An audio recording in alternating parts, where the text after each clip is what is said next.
Olá pessoal, vamos falar da nossa aula 3 de conteúdo aqui do terceiro bimestre. Hoje a gente vai falar de exception e vai falar também do método equals, tá? Então o método equals vai ajudar para a gente trabalhar com as listas que a gente já viu, né? E o exception a gente vai começar a fazer tratamento de exceção, tudo bem? Bom, vou falar primeiro aqui da parte teórica, tá? Então, exception, o que é uma exception? Ou seja, quando a gente está trabalhando dentro de um sistema, alguma coisa pode dar errado, tá? Então, quando algo de errado pode acontecer em nossa aplicação, é disparado uma exception, ok? Bom, e aí nós podemos tratar exceções, tratar exception. Como assim? Então, imagine coisas que podem dar errado. Você tem um sistema que vai acessar um banco de dados. De repente, na hora de acessar o banco de dados, alguém excluiu aquele banco. Não tem. Aí o sistema vai acessar o banco não existe. Dá um erro. O seu sistema vai acessar um arquivo texto para fazer alguma leitura. De repente, alguém excluiu aquele arquivo. Na hora de acessar vai dar um erro. O seu sistema vai fazer um cálculo de divisão por zero. Vai dar um erro. O seu sistema acessou um banco para fazer um SQL, mas o código SQL está errado.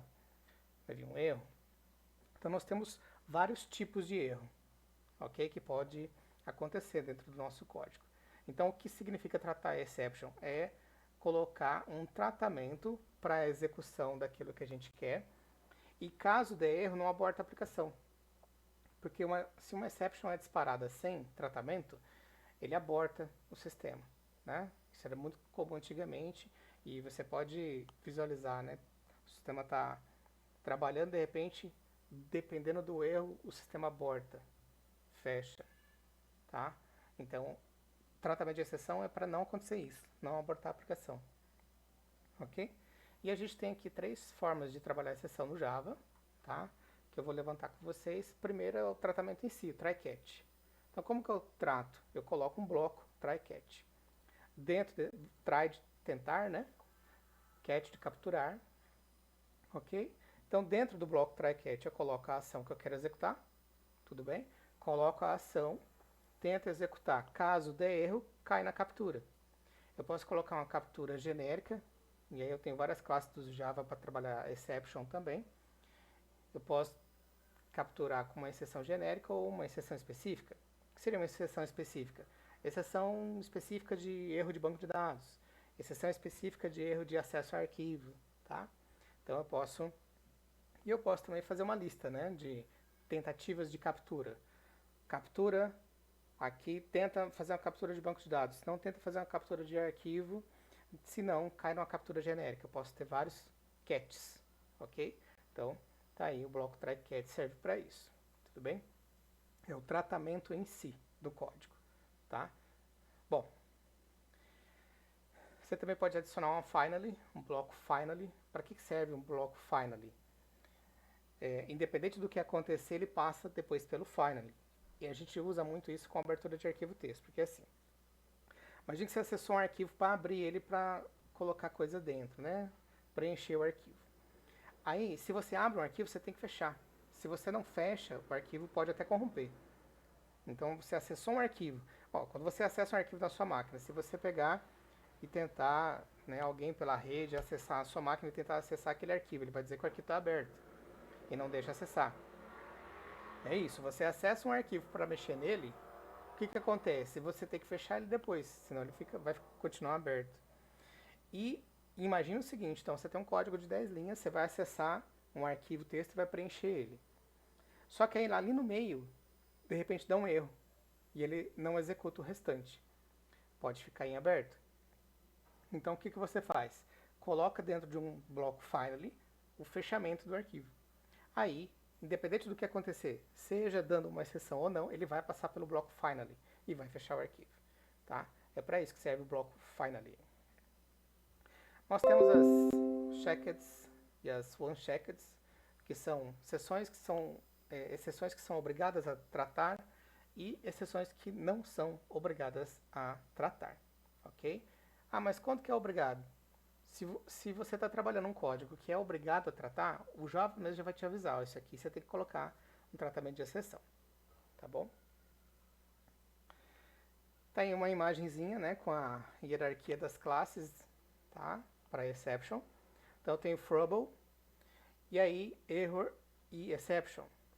E aí tem as ramificações. De Error vai ter Interrupted Exception, Runtime Exception, né? Arithmetic Exception, Null Pointer Exception. Null Pointer é você acessar alguém que não existe, né? Um ponteiro que não existe. Class Cast Exception, casting de classe é conversão. Deu erro, Cast Exception, enfim. A gente tem ali, tá?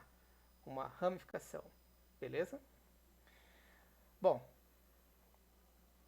eu posso, além de tratar o código em si, eu posso também fazer uma transferência, ok, da exceção. E depois a gente vai ver que também dá para criar uma classe nossa de tratamento de exceção.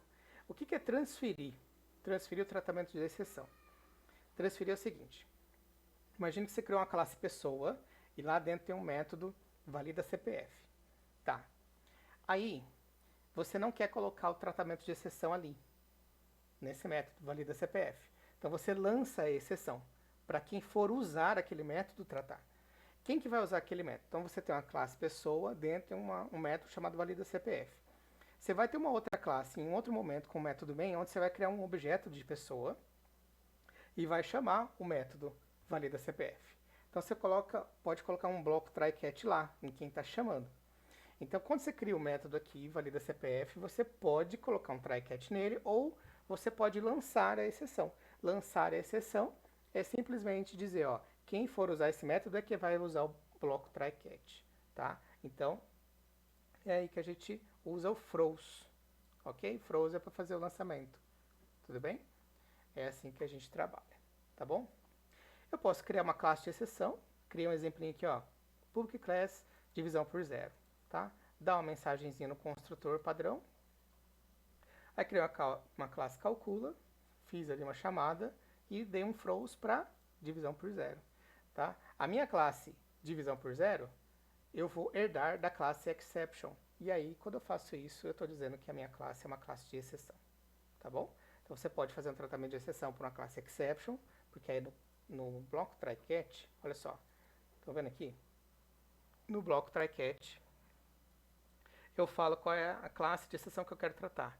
Eu posso tratar, igual eu mostrei para vocês aqui em cima, fazer o tratamento genérico em exception, tá? Ou definir qual é a classe que eu quero.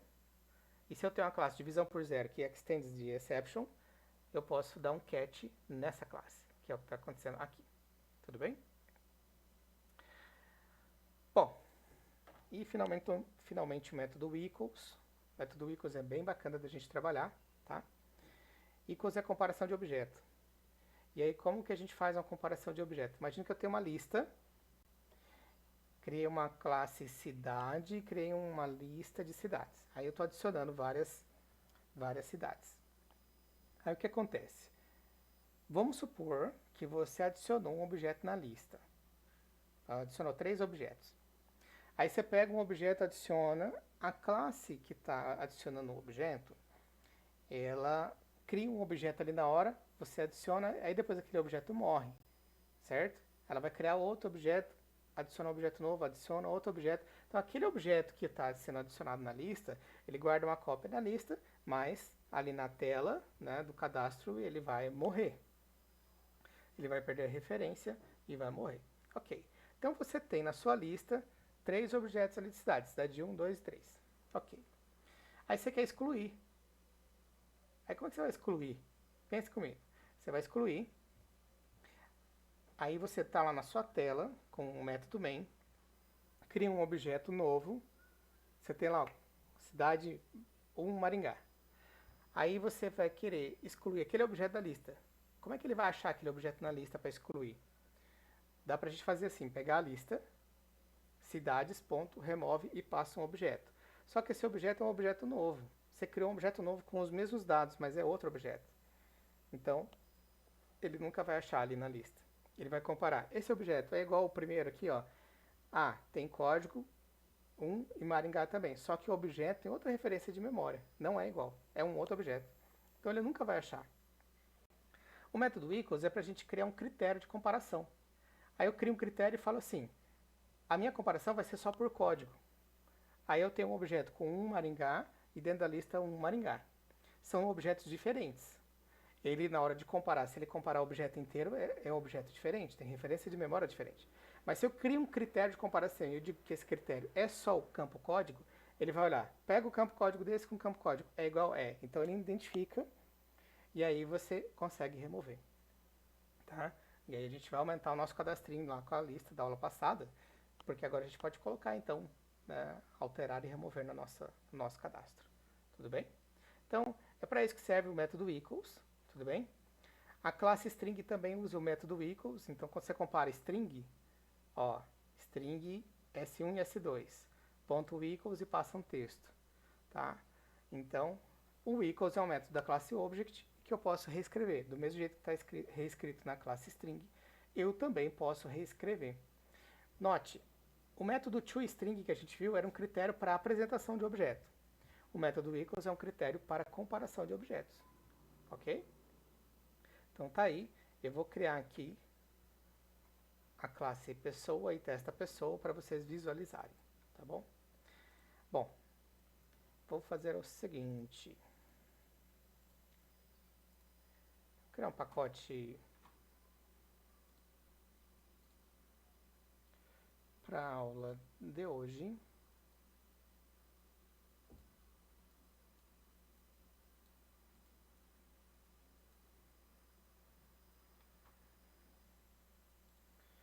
Deixa eu só tirar para vocês visualizarem bem aqui.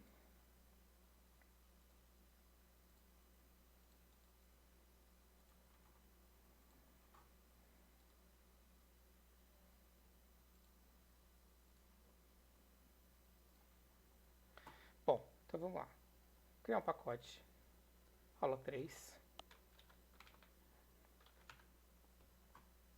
Vou criar uma classe pessoa.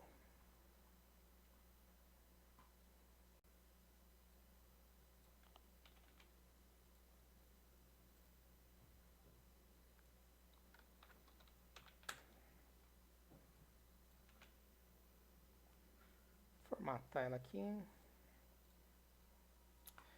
Então, criei uma classe pessoa com idade e nome. Tudo bem? Aí eu vou criar uma classe que eu vou chamar de teste.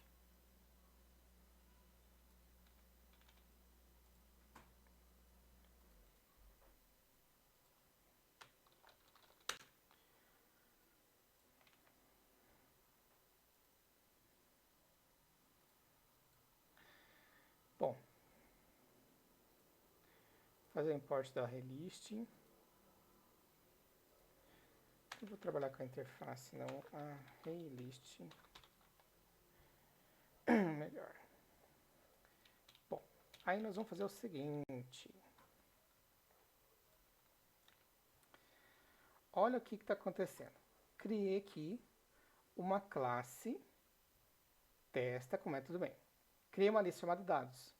Estou criando objeto pessoal, P1, P2 e P3, certo? Aí criei P4 sem nome, mas com a mesma idade do P3. E criei o P5 sem instanciar.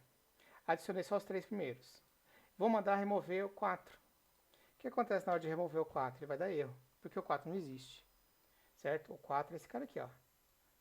Ele tem a mesma idade do Leandro, mas é um outro objeto. Ok. Então, lá na minha classe pessoa, eu vou comentar o método toString. Sem toString. A gente vai ver então como que acontece. Vou debugar esse código, ok? Vou marcar aqui debug. E vou vir aqui, ó. Debug file. Olha lá. Bem legal, né, esse debug, gente. Olha só. Ele anda aqui, deixa eu ver se é F8, F6.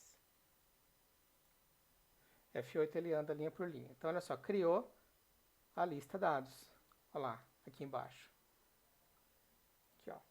Lista dados. Ok? A lista está vazia, ó. Size 0. Aí, eu vou criar um objeto P1. Olha lá, criou um P1 aqui embaixo, ó. P2, P3, P4. e P5 não criou, só criou a variável. Aí tem os objetos, ó, P1 com nome, P2, P3 e P4.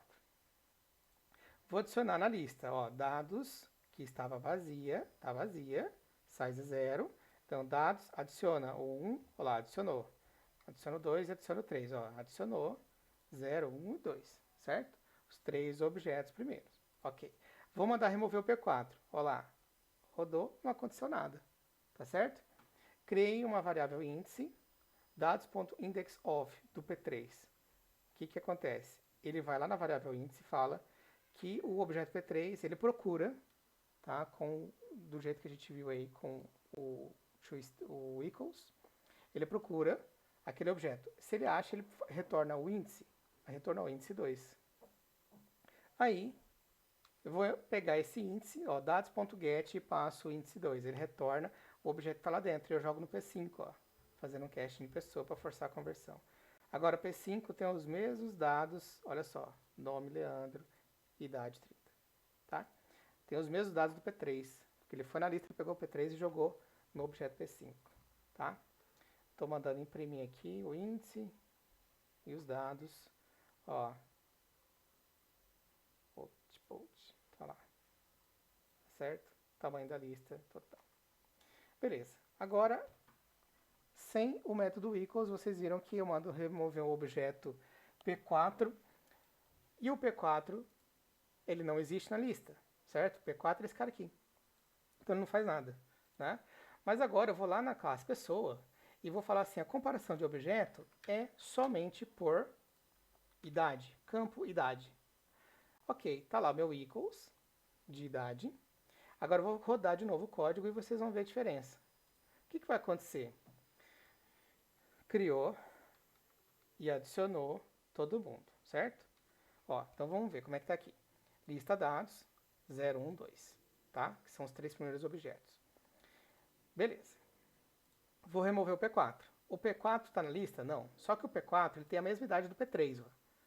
Então ele está falando assim, remove o objeto P4, ele procurou o P4 na lista. Só que na hora de procurar, ele vai procurar só comparando o campo código. Aí ele compara o campo código, o que acontece? O campo código não, desculpa, o campo idade. O campo idade do P3 é o mesmo do P4. Aí ele fala, achei. E ele vai lá e remove então o P3. Então a minha lista, que tem 3 posições, na hora de remover o P4, olha lá, ela foi para 2 posições e removeu o P3 da lista, certo? Se eu tentar pegar o P3 agora, não existe. O índice retornou menos 1, tá bom? E é isso. Aí eu tento pegar o objeto dessa lista e dar um erro ali. Beleza? Tá aí, método equals, como a gente trabalha com ele, tá? E aí vocês têm uma tarefinha para montar um cadastrinho com esse cara aí, tá? Bem legal esse conteúdo aí, gente. E vamos resolver esses exercícios depois nas nossas videoconferências, tudo bem? Até a próxima.